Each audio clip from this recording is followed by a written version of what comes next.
All right. As you can see from the title, I have a lot that I want to explain. So stick around for the whole video. Hear me out on this. And then also at the end of this video, I'm going to share with you a clip from a podcast. Nobody has heard this yet. Nobody has seen this yet. It's Dan Held, who's a very smart guy. He was interviewed on this podcast. It's called Bitcoin & Co. And he talks about why he thinks that where we are right now, Bitcoin could be setting up for a super cycle. Those are his words. He thinks this next cycle is going to be bigger than anything we've seen before, and he's going to explain. So I'm going to share with you a clip from this podcast. So stay tuned until the end. You're going to hear all about that.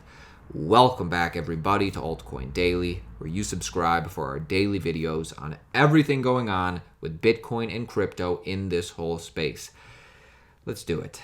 So the other day I made this video. It was titled, I'm thinking of selling. I have major doubts on Bitcoin's bull run. It's kind of an off-brand video for our channel. You know, often the videos that I like to do, I like to research and then reason why Bitcoin's future is bright.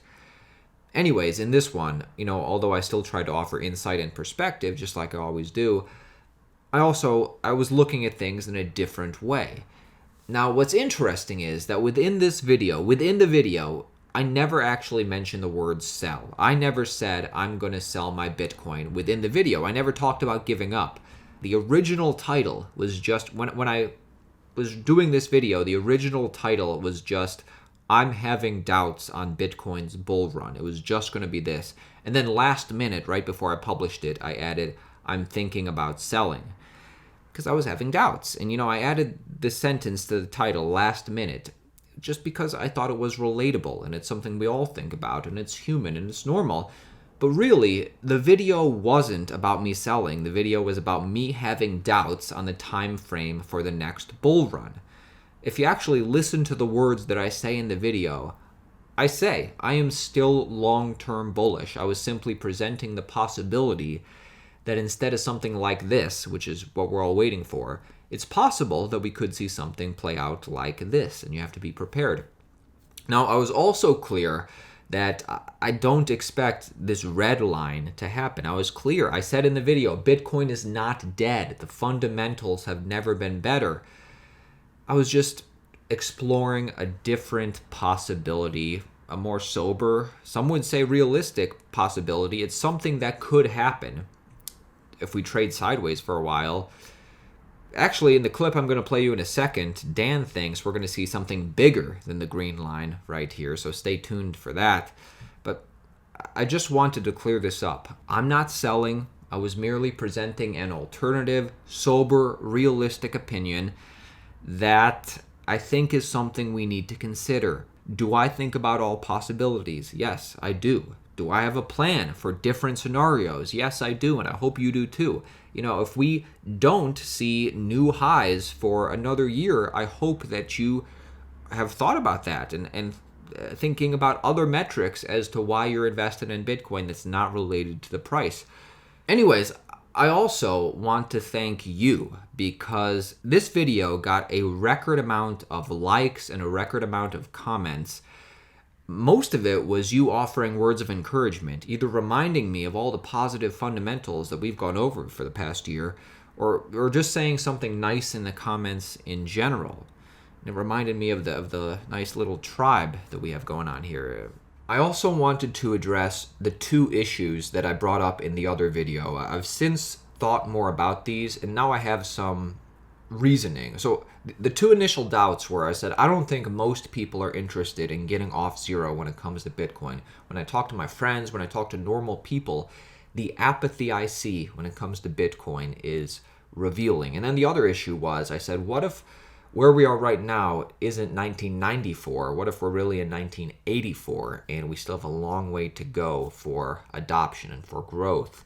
So I thought about these two things, and then two arguments came to mind. So first of all, number one, most people don't own gold. Most people don't own silver, yet those things are still highly valuable.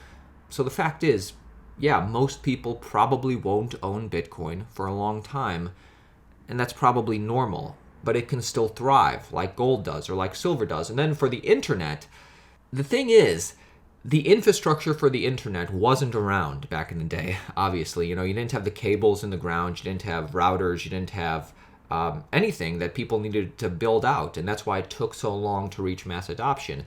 The infrastructure for Bitcoin, i.e. the internet, i.e. all the devices, is already here. People can switch to Bitcoin in a blink of an eye, so Bitcoin's adoption should happen in a lot shorter time frame than it took the internet. At least that's what I think. Let me know what you think in the comments below.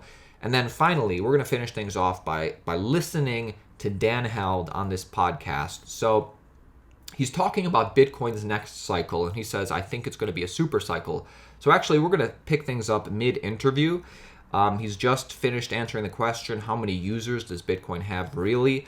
And then he surprises everybody. He says, I know this is controversial, but I think Bitcoin's next cycle will be a super cycle. So the host asks him about that. Well, she asks him if Bitcoin's infrastructure can even handle a super cycle.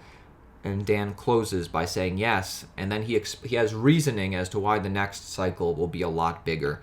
So listen to this, like the video, support the channel, and let me know if you agree or disagree down below. Appreciate you guys.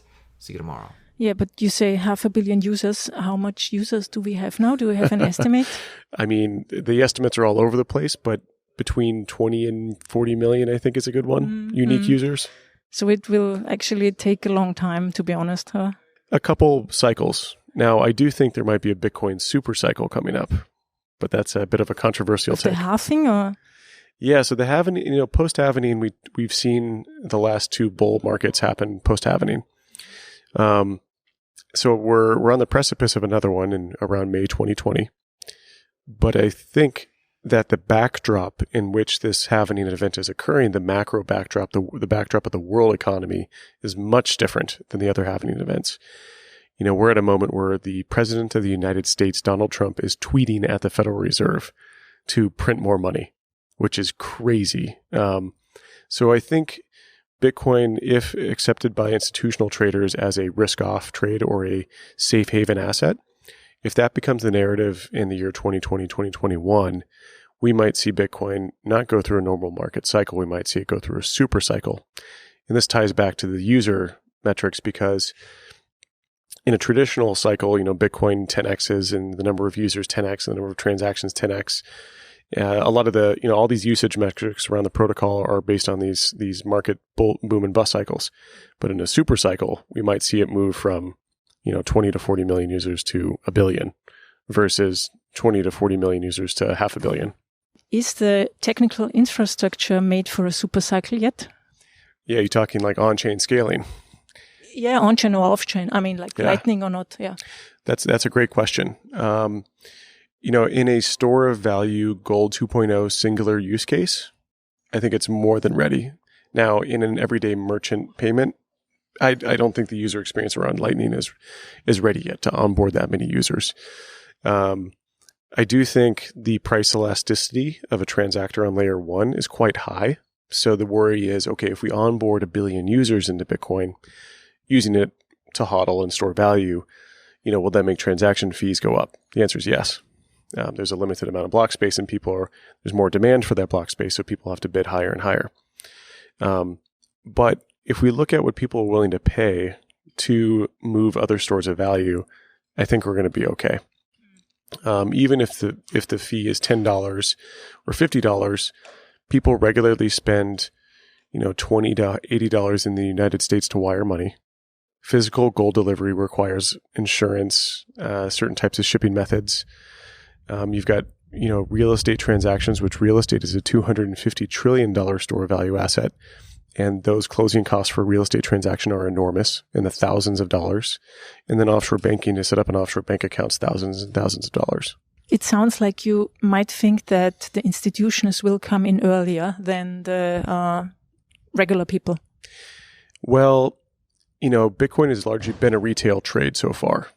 But the institutional money could be the one that thrusts it into a super cycle. I think that's the difference here. And I think it's a mixture of both. I don't think it's singular just institutions. I think their capital flows will make it be a much bigger cycle than it was before.